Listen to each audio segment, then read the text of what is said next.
Welcome to my channel. আমার চ্যানেলে আপনাদের স্বাগতম। আজকে আমি নতুন একটা রেসিপি নিয়ে আপনাদের সামনে আসছি। এই রেসিপি বানানোর জন্য প্রথমে আমি কড়াইয়ে হাফ বাটি সরিষার তেল দিলাম। এখন আমি এর মধ্যে দিচ্ছি সামান্য একটু কালো জিরে, আর দিচ্ছি 3টে ঝুরি করা পেঁয়াজ।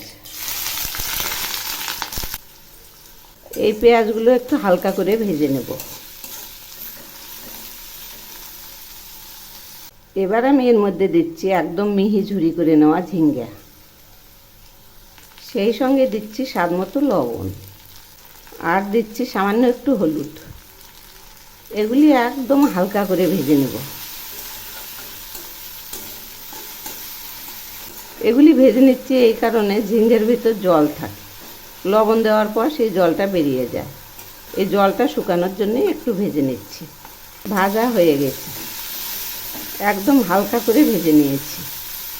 এখন আমি এগুলি নামিয়ে নেব। এগুলো জল নয়, এগুলো তেল। এখানে কিছু চুনো মাছ নিয়েছি, এর মধ্যে পরিমাণ মতো লবণ দিলাম, আর দিচ্ছি পরিমাণ মতো হলুদ। এবার আমি এগুলি মেখে নেব। এরকম করে পুরোটাই মেখে নেব। মাখা হয়ে গেছে। এবার আমি এর মধ্যে দিচ্ছি ওই ভাজা ঝিঙ্গে আর পেঁয়াজগুলো,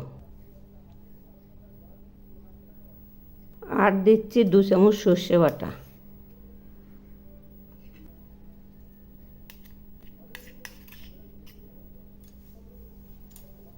এখন আমি এর মধ্যে দিচ্ছি কয়েকটা কাঁচা পাকা লঙ্কা, সেই সঙ্গে দিচ্ছি 2 চামচ সরিষার তেল। এখন আমি এগুলি মেখে নেব।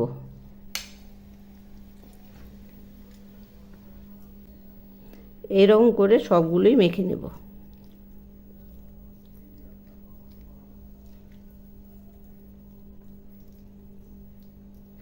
মাখা প্রায় হয়ে আসছে। এখন আমি হাত দিয়ে এগুলি মেখে নিচ্ছি। হাত দিয়ে মাখলে মাখাটা খুব ভালো হবে।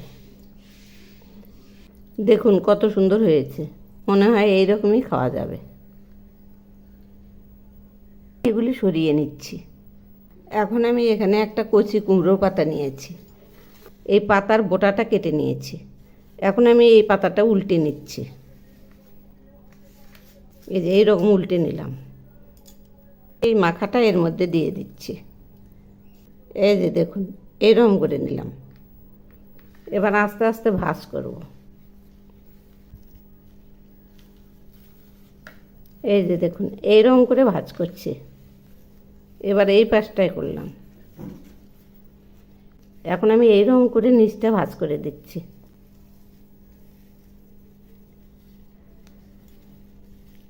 এই যে ঠিক এইরকম হবে। এভাবেই আমি সবগুলো ভাজ করে নেব। একটা প্যান বসিয়েছি, এর মধ্যে কিছুটা সরিষার তেল দিলাম। এবার আমি একে একে সব পাতাগুলো বসিয়ে দিচ্ছি।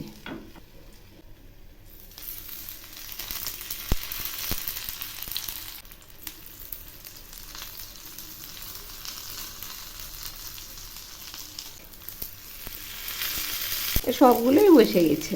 এখন এগুলি একদম লো আঁচে রান্না করব। এবার আমি ঢাকনা দিয়ে ঢেকে দিচ্ছি।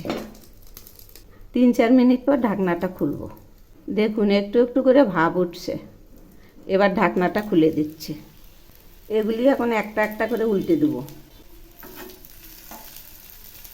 এই যে দেখুন এরকম করে সবগুলোই উল্টে দেব।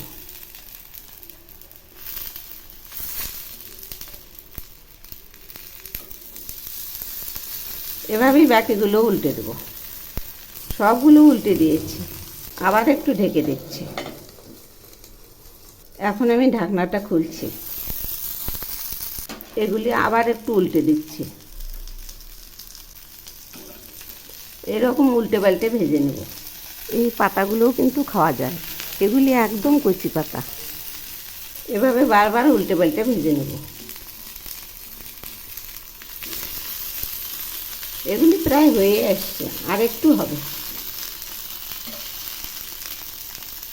ভাজা হয়ে গেছে। এবার আমি এগুলি নামিয়ে নিচ্ছি। এখন আমি আপনাদের রান্নাটা দেখাচ্ছি। এই যে দেখুন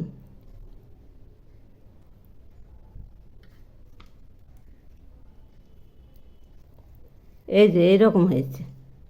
এভাবেই আমি একে একে সবগুলো খুলছি। এই যে সবগুলো মিলে দিয়েছি, দেখুন না কত সুন্দর হয়েছে। এভাবে একবার বানিয়ে খেয়ে দেখবেন, অপূর্ব স্বাদ। একবার খেলে ভুলতেই পারবেন না, এত টেস্টি।